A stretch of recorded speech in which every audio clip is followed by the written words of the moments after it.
आ जाओ जी। देखो जी, आज का जो टॉपिक हम शुरू करने जा रहे हैं वो टॉपिक क्या है? Revaluation of assets and liabilities. Actually इसको बोलते हैं revaluation of assets and reassessment of liabilities. ठीक है जी, सही शब्द क्या है? Revaluation of assets and reassessment of liabilities. ठीक है, लेकिन हम शॉर्ट फॉर्म में जनरली वर्ड्स यूज कर लेते हैं, तो हम लिख देते हैं revaluation of assets and liabilities. Actually हमें करना क्या है इसमें? हमें एक रीवैल्यूएशन अकाउंट बनाना है। रीवैल्यूएशन अकाउंट क्या होता है? रीवैल्यूएशन ऑफ अकाउंट क्या होता है कि भाई हम एसेट्स और लायबिलिटीज को रीवैल्यू कर रहे हैं, हम चेक कर रहे हैं उनकी वैल्यू जो थी और आज क्या है, और उसका डिफरेंस जो है वो हम एडजस्ट कर रहे हैं। कैसे कर रहे हैं वो अभी बताता हूँ। ठीक है, फॉर्मेट आपको पता ही है, बड़ा ही सिंपल। पार्टी वाला कूलर, अमाउंट, पर्टिकुलर और अमाउंट, जिसे हम बोलते हैं प्यार से पापा फॉर्मेट। ठीक है जी, पापा जी, जी माने जीनियस। ठीक है जी, अब देखो टॉपिक क्या है? Revaluation of assets and liabilities. Topic के बारे में बताने से पहले मैं आपको बताना चाहता हूं कि इसको बनाते क्यों हैं, और वो बताने के लिए मैं एक एग्जांपल लेता हूं। ठीक है, सवाल का जवाब अपने मन में देना अपने आप को। मैं जवाब आपको बताऊंगा, आपके मन में क्या आ रहा है। देखो, ए और बी दो पार्टनर्स हैं, रेशो क्या है उनकी? 3:2। ठीक है जी, उन्होंने क्या किया? एक बिल्डिंग खरीदी, purchased a building for 5 lakh रुपए। एक बिल्डिंग खरीद ली 5 लाख रुपए की, बड़ी सिंपल सी बात है। ठीक है, 4-5 साल बीत गए, इनफैक्ट पूरे 5 साल बीत गए। आफ्टर 5 इयर्स बिल्डिंग की वैल्यू थी 10 लाख रुपए। बिल्डिंग की वैल्यू कितनी थी? 10 लाख रुपए। इस टाइम पर उन्होंने क्या किया? सी को एडमिट कर लिया। सी को पार्टनरशिप में एडमिट कर दिया, अस्पताल में नहीं। तो सी को एडमिट कर लिया जी पार्टनरशिप में 1/4 शेयर के लिए। तो ऑब्वियसली बात है, हमने रेशियो के केसेस किए हुए हैं। फर्स्ट केस ऑफ रेशियो है, इसमें न्यू रेशियो क्या हो गई? 9:6:5 हो गई जी न्यू रेशियो। ठीक है, अब सी के एडमिशन के 2 साल के बाद, ठीक 2 साल के बाद, उन्होंने क्या किया? इस बिल्डिंग को बेच दिया। कितने में बेचा जी? 12 लाख रुपए में। कितने में बेचा? 12 लाख रुपए में। इसका मतलब बिल्डिंग बेचने पे उन्हें प्रॉफिट हुआ। कितना प्रॉफिट हुआ? क्योंकि बिल्डिंग की कॉस्ट थी 5 लाख, ठीक है, और 12 लाख में बेची, तो 7 लाख रुपीस का प्रॉफिट होगा।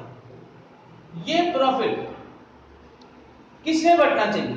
देखो, ए और बी कहते हैं कि सी भाई इसमें तेरा कोई कंट्रीब्यूशन नहीं है, हमने जो है तेरे एडमिशन से 5 साल पहले बिल्डिंग खरीदी थी, तेरे क्या किया इसमें? तो ये जो 7 लाख का प्रॉफिट है, ये ए और बी को मिलना चाहिए किस रेशो में? उनकी ओल्ड रेशो में।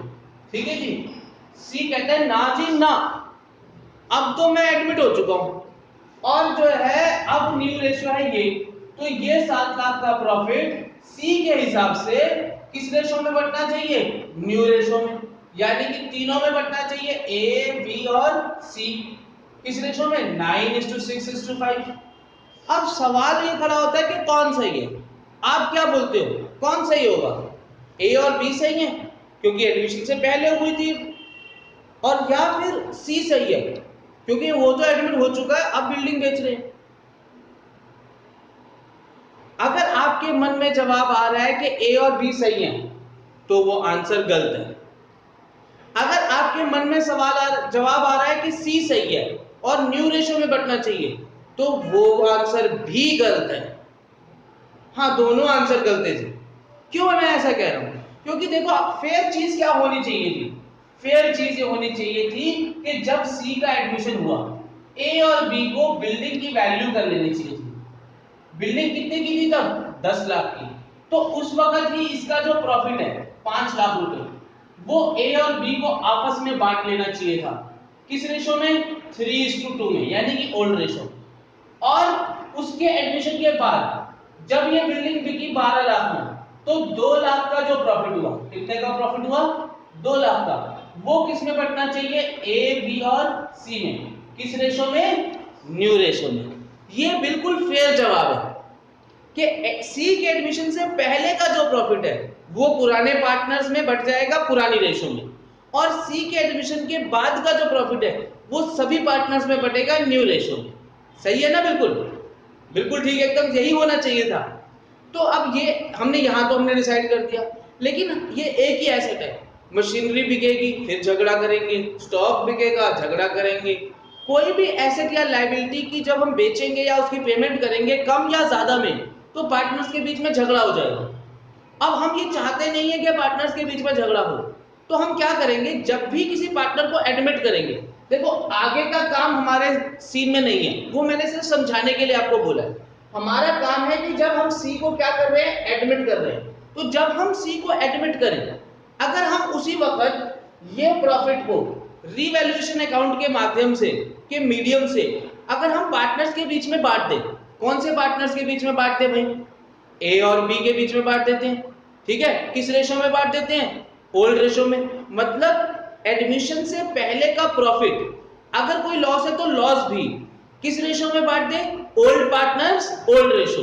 तो आगे जाके प्रॉफिट हो या लॉस हो, झगड़े की कोई गुंजाइश नहीं रहेगी। सी को पता होगा कि ये एसेट्स इतने के हैं जब मैं एडमिट हुआ, सी को पता होगा ये लायबिलिटीज इतने की जब मैं एडमिट हुआ, तो आगे जाके जो भी प्रॉफिट या लॉस होगा उसमें तीनों पार्टनर्स हिस्सेदार होंगे, वो पार्टनर्स प्रॉफिट या लॉस को क्या करेंगे, शेयर करेंगे।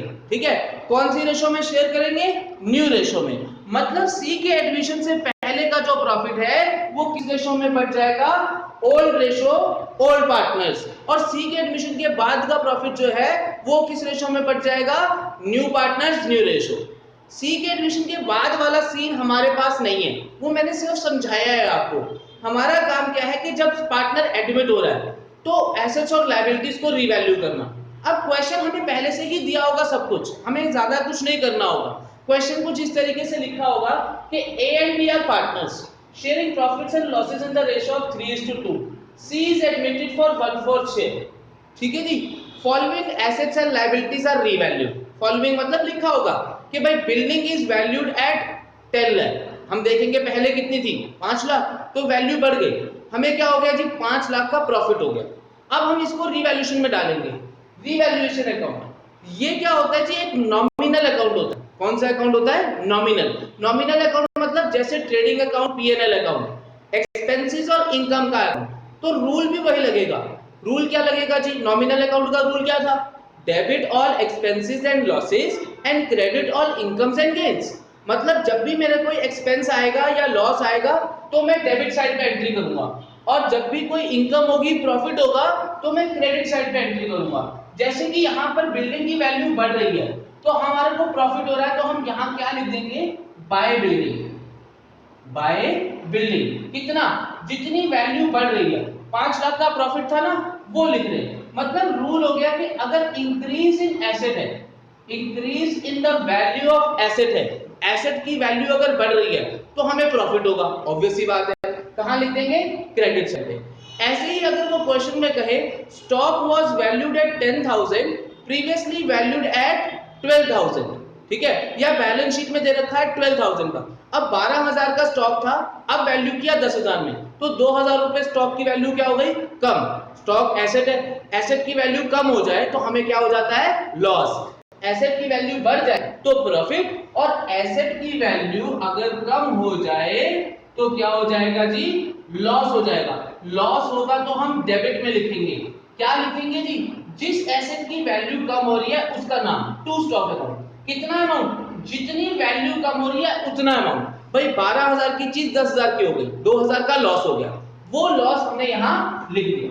ठीक है जी, ये मैंने एक एक एग्जांपल ले लिया एसेट का कि जिसमें उसकी वैल्यू बढ़ रही है और घट रही है। ऐसे ही लायबिलिटीज का भी एग्जांपल ले रहा हूं जी। जैसे कि वो क्वेश्चन में लिख देता है creditors amounted to 6,000 are not likely to be claimed. मतलब क्या इसका कहना है कि क्रेडिटर्स है 6,000 रुपए के, उम्मीद है कि वो हमसे पैसे नहीं मांगेंगे। मतलब क्रेडिटर्स पैसे नहीं मांगेंगे तो क्रेडिटर्स कम हो गए, हमारे को क्या हो गया, प्रॉफिट हो गया, कितने का, 6,000 का। तो हम क्रेडिटर्स पे प्रॉफिट हो रहा है 6,000 का, हम कहां लिख देंगे, बाय साइड, बाय क्रेडिटर्स करके कहां लिख देंगे, बाय क्रेडिटर्स अकाउंट। ठीक है जी, कितना अमाउंट, 6,000। मतलब अगर लायबिलिटीज की वैल्यू कम हो रही है, लायबिलिटीज की वैल्यू क्या हो रही है, कम हो रही है, तो हमें प्रॉफिट होता है, और हम कहां लिख देते हैं, बाय में। ऐसे ही कोई लायबिलिटी की वैल्यू अगर बढ़ रही है, जैसे बिल्स लिखा है bills payable are to be paid more, bills payable are to be paid more 4,000, तो कह रहे जी बीपी के 4,000 रुपए एक्स्ट्रा पे करने पड़ेंगे, तो ये तो ज्यादा पे करने पड़ेंगे, घाटा हो गया। ठीक है जी, लायबिलिटी की वैल्यू बढ़ रही है, घाटा हो रहा है, तो किधर लिख दूंगा, डेबिट साइड पे। क्या लिख दूंगा जी, टू बिल्स पेबल। जिस लायबिलिटी की वैल्यू घट रही थी उसको हमने लिख दिया, जितनी घट रही है वो लिख देंगे, सॉरी लायबिलिटी बढ़ रही है, लॉस हो रहा है हमारे को, तो इंक्रीज इन लायबिलिटी, जितनी बढ़ रही थी वो लिख दिया हमने, ठीक है जी। अगर मान लो यही 4 एंट्रीज हैं और नहीं है, अगर कभी एक एंट्री भी दे रखी होती है, कभी 6 भी दे रखी होती है, अगर एक दे रखी होगी हम 1 डालेंगे, 6 दे रखी होगी हम 6 डाल देंगे, और 6 एंट्रीज डालने के बाद या 4 एंट्रीज है यहाँ पे, 4 एंट्रीज डालने के बाद हम इसे बैलेंस करेंगे, बैलेंस करके हम निकालेंगे प्रॉफिट या लॉस और उसको डिवाइड कर देंगे ओल्ड पार्टनर्स ओल्ड रेशियो, ठीक है, क्योंकि ये सी के एडमिशन से पहले का प्रॉफिट है, ये ओल्ड पार्टनर्स में बटेगा ओल्ड रेशियो में। तो अगर मैं यहाँ टोटल करूं तो बड़ी साइड कौन सी है, ये साइड बड़ी है, कितनी बड़ी है जी, 5,06,000 की है ये, इस साइड का टोटल है 5,06,000, 5,06,000, उसमें से 6,000 माइनस कर दिया तो बच गए कितने, 5 लाख बच गए। अब ये क्या आ गया जी मेरे पास, प्रॉफिट आ गया। प्रॉफिट क्यों है, क्योंकि प्रॉफिट वाली साइड बड़ी, लॉस वाली साइड छोटी, तो प्रॉफिट आ गया, ठीक है जी। प्रॉफिट आ गया जी बैलेंसिंग फिगर। अब इसको बांटूंगा किसमें, ए में और बी में, किस रेशो में, उनकी ओल्ड रेशो में, यानी कि 5 लाख इंटू 3/5 और 2/5, 5 से ये कट गया, 3 लाख ए का प्रॉफिट आ गया, 2 लाख बी का प्रॉफिट आ गया, टोटल कितना आ गया, 5 लाख। ऐसे ही अगर बैलेंस यहां बच जाए, कभी कभी बैलेंस इधर भी बच सकता है, तो वो बैलेंस क्या कहलाएगा, बाय लॉस, ठीक है जी। किसमें बटेगा, ए और बी में, किस रेशो में, उनकी प्रॉफिट शेयरिंग रेशो में, जो कि हमेशा क्वेश्चन में दी हुई होती है, अगर ना दी हुई हो तो भाई इक्वली बांटेंगे, ये भी हमें पता है, ठीक है जी। अब एक बारी ध्यान से इसको पढ़ो, कोई डाउट है तो पूछो मुझसे।